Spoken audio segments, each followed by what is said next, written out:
The northern coast of Peru receives less than 1/10 of an inch of rain per year. It is a hyper-arid strip of land caught between the crashing Pacific and the rugged Andes, dominated by endless dunes and relentless sun. Yet, out of this desolate landscape rose a civilization that defied its geography. They built the largest adobe city in the Americas, thriving in a place where water was almost non-existent. This is Chanchan, the monumental capital of the Chimú civilization. At its height in the 15th century, this sprawling metropolis covered 8 square miles and housed up to 60,000 people. Maintaining a population of this density required a level of urban planning that integrated the city's architectural footprint with a massive artificial food supply. To feed this capital, the Chimú physically altered the geography of the surrounding desert valleys. They executed civil engineering projects on a scale that reshaped the region's entire hydrology. This map tracks the Lecumbre Canal. Chimú engineers cut a channel through the desert over 50 miles long, diverting fresh meltwater from the Chicama River in the highlands down to the arid coastal plains. From that primary artery, they branched out into hundreds of smaller tributary channels, creating organized grids that transformed the barren sand into productive agricultural oases. They also engineered what are known as huachaques, or sunken farms. Laborers excavated vast amounts of dry surface soil to expose the moist, nutrient-rich water table hidden just below the ground. This deep depression, still thick with green reeds and vegetation today, sits directly alongside the dry, stepped adobe foundations of the city.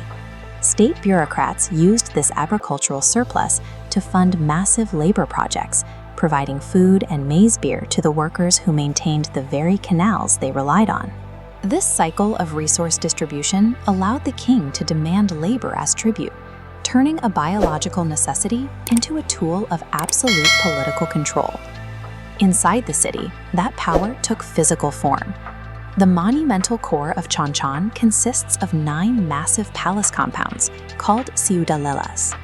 The architecture itself is highly specialized. Looking down this corridor, you can see how the walls are exceptionally thick at the base and taper as they rise. This trapezoidal design provided crucial stability against the frequent earthquakes of the Andean coast. These towering walls served a strictly social purpose as well. They formed a labyrinth of restricted corridors designed to physically isolate the divine king and his administrators from the thousands of commoners laboring outside. Despite living in a bone-dry desert, the Chimú drew their deepest spiritual and economic sustenance from the nearby ocean. That reverence is literally carved into the city.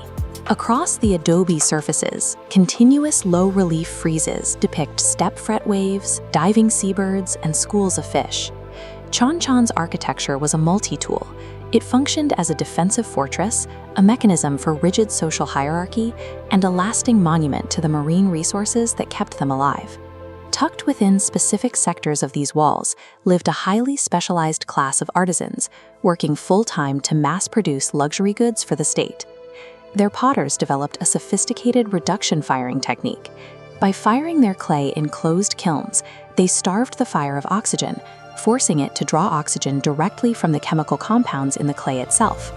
This process turned the red clay into distinctive monochromatic blackware.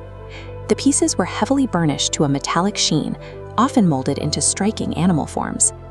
Their metalworkers were equally precise, specializing in advanced sheet metal manipulation rather than casting. They hammered thin metal over wooden molds to raise intricate designs from the back in a technique called repoussé. While they worked in gold, silver dominated Chimú metalwork. They prized it highly because of its visual and ideological connection to the moon, which they believed controlled the weather and the ocean tides. These objects functioned as a controlled state currency. Rulers distributed these prestige goods to regional governors to ensure loyalty and project a uniform Chimú ideology across distant coastal valleys.